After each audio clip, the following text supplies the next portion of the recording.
Radio Fédou, le journal avec Sotelma Malitaire.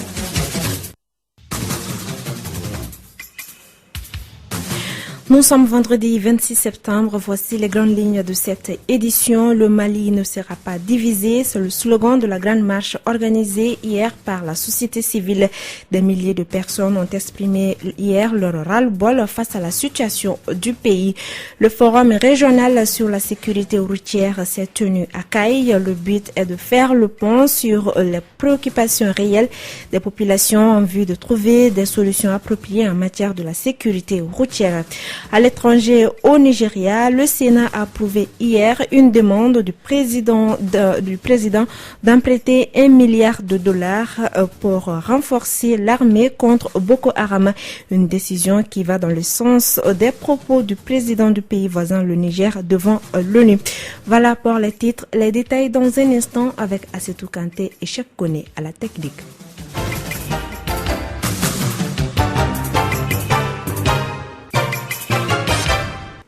13h passées de 2 minutes, mesdames et messieurs, bonjour et bienvenue dans cette édition. Une quarantaine d'organisations de la société civile se sont mobilisées hier pour effectuer une marche pacifique.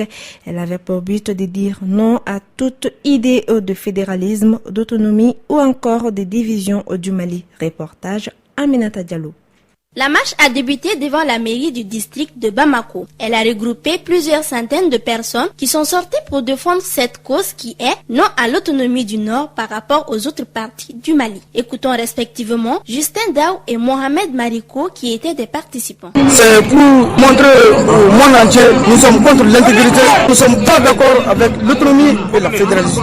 Pour que l'opinion internationale sente que nous sommes un individu. Nous sommes sortis à venir occuper les rues de Bamako pour répondre à ceux-là qui ont l'intention de diviser le Mali. Pour montrer que le peuple malien ne sont pas du tout d'accord et que nous sommes sortis défendre notre territoire pour leur montrer que le Mali est un et indivisible. Les femmes ont également leur mot à dire. C'est ce qui nous a affirmé Acheta Sidibé qui travaille à l'Institut national des prévoyances sociales. La femme a une place très importante, que ce soit dans ce processus ou bien dans la vie, la femme a une place très importante et nous devons vraiment jouer notre rôle. C'est vraiment le moment de prouver qu'on est vraiment pour notre indépendance et l'unicité de notre pays. Pour atteindre le boulevard de l'indépendance où la marche a pris fin, les marcheurs sont passés devant le carrefour des jeunes en allant vers la direction principale de Malitel. Et cette marche de la société civile malienne a enregistré la participation massive des femmes. Elles ont également dénoncé toute idée de fédéralisme, d'autonomisation, encore moins de division du Mali. Le point avec Dikourou Cheikh Traoré.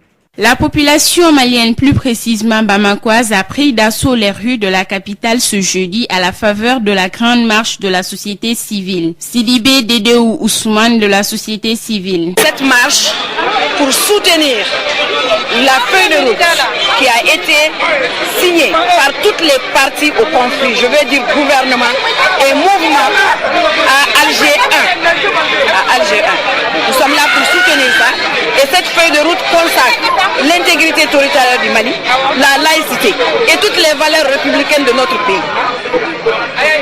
Donc par rapport aux pourparlers qui sont en train de se passer actuellement à Alger, on parle d'indépendance, on parle de fédéralisme, on parle d'autonomie, toutes choses qui ne sont pas prises en compte par la feuille de route. Donc le peuple malien veut prouver aux yeux de l'opinion nationale et internationale qu'il n'est pas d'accord avec la scission du Mali. Aïssata Sidibé de l'Institut national de prévoyance sociale. Cette marche pour l'unicité encore du Mali et prouver toujours que le Mali est un et indivisible. Ces femmes au devant de la scène sont toutes conscientes du rôle crucial qu'elles jouent dans le développement du Mali. Le rôle des femmes est primordial parce que femme est synonyme de famille, femme est synonyme d'union, femme est synonyme de paix tout court. Il faut retenir que les autres régions auront à marcher dans les jours à venir. Et la société civile, les chefs religieux, les différentes confessions étaient sur place. Ousmane Chérif Madan Aïdara, le président du Haut Conseil islamique, ont mis l'accent sur l'intégrité territoriale du Mali à Sidibé. Les marcheurs ont été accueillis au niveau du monument de l'indépendance par les organisations de la société civile. Ce rassemblement pour l'unité du Mali est une initiative de la société civile sous l'égide du guide spirituel Ousmane Chérif Madan Aïdara. Les griots ont pris la parole en premier. Ensuite, d'autres personnalités, dont Aïdara, qui a insisté sur l'intégrité territoriale de notre cher pays. Il a signalé que cet acte vient du cœur, donc de l'amour qu'il a pour le Mali, et que malgré les différences entre les couches du pays, seule l'union et la paix permettra une sortie de crise. Il a donné un exemple en levant les bras du président du Haut Conseil islamique, Mahamoud Dicko. Cette marche n'est pas la fin des actes citoyens, car selon Aïdara, ils vont aider le président Ibeka à résoudre le problème. Mahamoud Dicko est du même avis que Aïdara qui dit non à l'indépendance, non au fédéralisme, bref, non à la division du Mali qui gardera sa devise « Un peuple, un but, une foi ».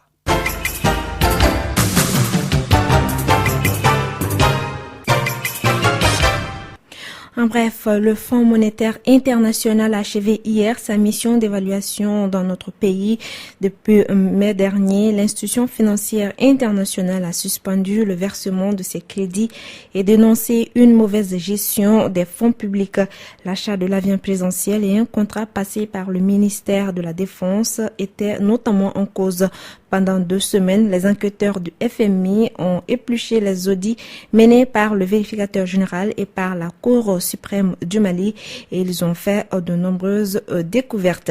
Direction actualité internationale, la France est en deuil. Tous les drapeaux du pays sont à Berne à partir de ce vendredi et pour 3 jours pour rendre hommage à l'otage français Hervé Gourdel, assassiné par ses ravisseurs en Algérie, en Kabylie, où a été enlevé le guide de montagne avant d'être tué. C'est la colère qui domine dans la ville de Tizi Ouzou. Aucun dispositif de sécurité exceptionnel n'était visible hier, mais les habitants sont choqués.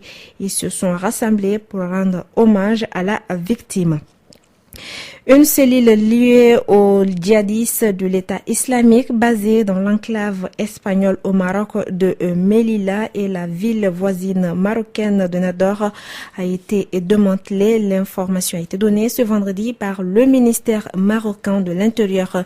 De 1500 à 2000 djihadistes marocains combattent actuellement en Syrie et en Irak, selon Rabat qui dit craindre qu'ils profitent de cette expérience pour perpétrer ces attentats à leur tour. Au Nigeria, le Sénat a approuvé hier une demande du président d'emprunter $1 milliard pour renforcer l'armée contre Boko Haram, une décision qui va dans le sens des propos du président du pays voisin, le Niger, devant l'ONU. Une mobilisation régionale et internationale est nécessaire pour contrer la menace, a déclaré le président Mahamadou Issoufou à la tribune des Nations Unies.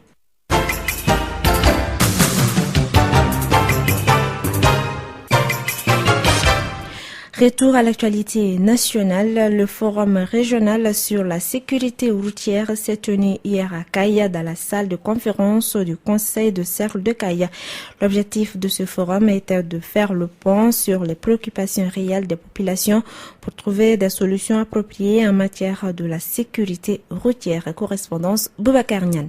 Ce 4 décembre qui a duré une journée a réuni à Kay l'ensemble des autorités administratives et politiques et la société civile. Le commissaire principal Eliad Munkoro, chef de service de la prévention et de la circulation routière à l'Agence nationale pour la sécurité routière ANASER. Pour trouver une solution définitive à chaque région, car chaque région a sa particularité en matière de circulation. Donc c'est pourquoi nous avons organisé ce forum pour recueillir la sensibilité de toutes les régions, pour pouvoir apporter des solutions idoines.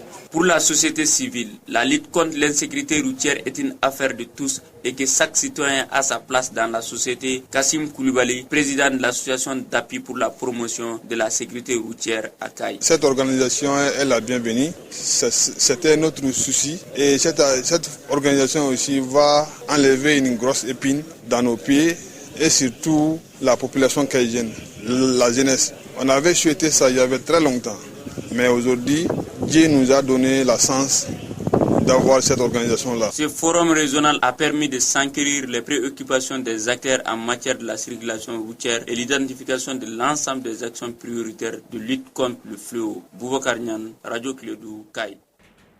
Merci Boubacar Niane. L'Association des journalistes pour la paix et la non-violence, AGPV, a tenu ce matin sa première assemblée générale. L'AGPV a été créée pour contribuer à la prévention, la gestion et la résolution des conflits au Mali et en Afrique. L'ancien bureau a été reconduit avec à sa tête Alassane H. Maïga. Je vous propose de l'écouter au micro de Kani Keita. Au cours de l'Assemblée générale, nous avions déroulé le bilan de notre association. Il en ressort qu'au cours des 5 dernières années, nous avions pu former une centaine de jeunes journalistes en technique d'écriture journalistique, en journalisme sensible au conflit, en gestion non violente au conflit. Nous avions organisé des concours de meilleurs reportages de presse sur la paix et la non-violence. Actuellement, nous sommes sur des projets en journalisme sensible au conflit. Donc, le bilan a été positif, clamé par tous, ce qui nous a valu cette reconduction à la tête de l'association. Le nouveau bureau est composé de 7 membres. Pratiquement tous les membres ont été reconduits et nous sommes fixés un objectif, un nouveau challenge. Dans les jours à venir, nous allons continuer avec la formation des jeunes journalistes parce que vous savez que les 90% des jeunes qui sont dans les radios à Bamako comme à l'intérieur du Mali n'ont pas reçu une formation professionnelle. Nous allons continuer à former, mais nous allons développer une expertise par rapport à toutes les formations que nous sommes en train de faire aujourd'hui. Voilà, il est exactement 13h passé de 12 minutes. C'est la fin de cette édition. Une présentation de Assetou Kanté, mise en onde par Cheikh Koné. Merci à tous de votre attention. Tout de suite, votre émission sportive.